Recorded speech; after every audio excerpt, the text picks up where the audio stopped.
This is Sripriya. Welcome to Sripriya's kitchen. இன்றைக்கி நம்ம பார்க்க போகிறது மஷ்ரூம் பன்னீர் சூப். ரொம்ப எக்ஸலண்ட் டேஸ்ட்டில் இருக்கும். நான் கிளியர் சூப் தான் பண்ணியிருக்கேன். நான்வெஜ் சாப்பிட்றவங்கன்னா இந்த சூப் டேஸ்ட்டு சிக்கன் சூப் மாதிரியே இருக்குது. ரொம்ப ஈஸி. டயட் பண்ணுறவங்கலாம் இதை ஒரு ஹோல் மீலாகவே எடுத்துக்கலாம். பெரியவங்க குழந்தைங்க உங்களுக்கு நம்ம இந்த சம்மர் டைமில் அவங்களுக்கு இதை கொடுக்குறப்ப அவங்க ஹெல்த்தி ஆப்ஷன்ஸ் சூஸ் பண்ணி அவங்க நல்லா சாப்பிட கொடுக்கலாம். நம்ம இல்லாட்டி அவங்க பிஸ்கட்ஸு இந்த மாதிரி பேக்கரி ஐட்டம்ஸ்லாம் சாப்பிட்றதுக்கு பதிலாக இந்த மாதிரி சூப் செஞ்சு கொடுக்கலாம். வாங்க எப்படி செய்யறதுன்னு பார்க்கலாம். மஷ்ரூம் நல்லா தோலெல்லாம் எடுத்துட்டு நான் க்ளீன் பண்ணி இதோட தோலை அழகாக உரிக்க வரும். உங்களுக்கு எந்த ஷேப்பில் வேணுமோ கட் பண்ணிக்கோங்க. நான் ஒரு 4 கட் பண்ணி போட்டிருக்கேன். அதோட ஸ்டெம்ஸையும் கூட நான் குட்டி குட்டியாக கட் பண்ணி அதோட தோலையும் எடுத்துட்டு குட்டி குட்டியாக கட் பண்ணி இந்த மாதிரி போட்டிருக்கேன். எதுவுமே வேஸ்ட் பண்ண தேவையில்லை. மஷ்ரூம் ரொம்ப உடம்புக்கு நல்லது. நார்ச்சத்து நிறைய இருக்குது. Cholesterol free. பன்னீர் கொஞ்சம் எடுத்து க்யூப்ஸாக கட் பண்ணி வச்சுருக்கேன். 1 ஸ்பூன் பட்டர். நீங்கள் பட்டர் விருப்பம் இல்லைன்னா சன்ஃப்ளவர் ஆயில் சேர்த்துக்கலாம். பொடியாக நறுக்குன வெங்காயம், இஞ்சி, பூண்டு. இப்போ நான் ஒரு குக்கரில் இது 1 பார்ட் சூப் தான். குக்கரை சூடு பண்ணியிருக்கேன்.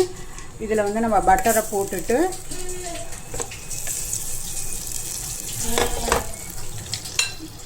இந்த ஆனியன்,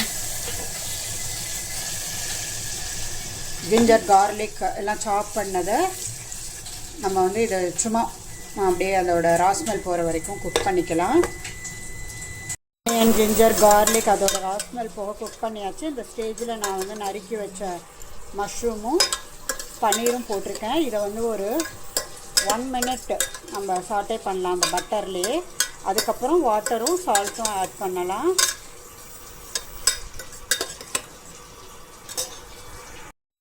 இது மஷ்ரூம் பன்னீரும் 1 மினிட் வதங்கியாச்சு. நான் ஒரு 2 டம்ளர்ஸ் வாட்டர் விட்டுருக்கேன். 1/2 ஸ்பூன் சால்ட் போட்டிருக்கேன்.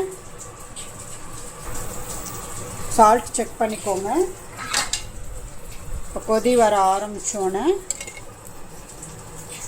நம்ம குக்கரை போட்டு மூடி இந்த ஸ்டீம் வர ஆரம்பித்தோன்னே வெயிட் போட்டுடணும். வெயிட் போட்டு ஒரு 3 விசில்ஸ் வச்சா மஷ்ரூம் பன்னீர் சூப் ரெடி ஆகிடும். அப்புறம் நம்ம தேவைக்கேற்ப நம்ம பெப்பர் தூள் சேர்த்துக்கலாம்.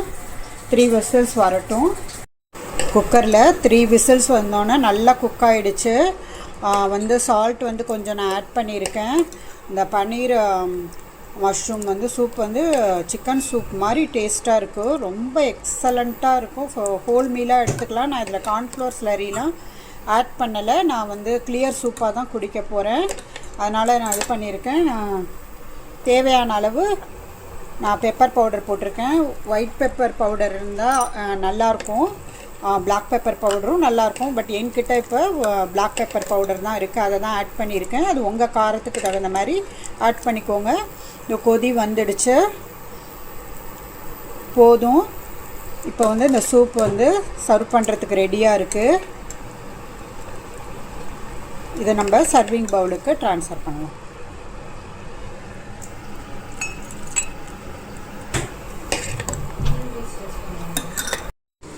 Mushroom and paneer soup.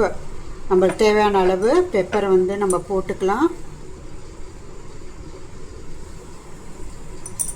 இது உங்கள் டேஸ்ட்டுக்கு தான்.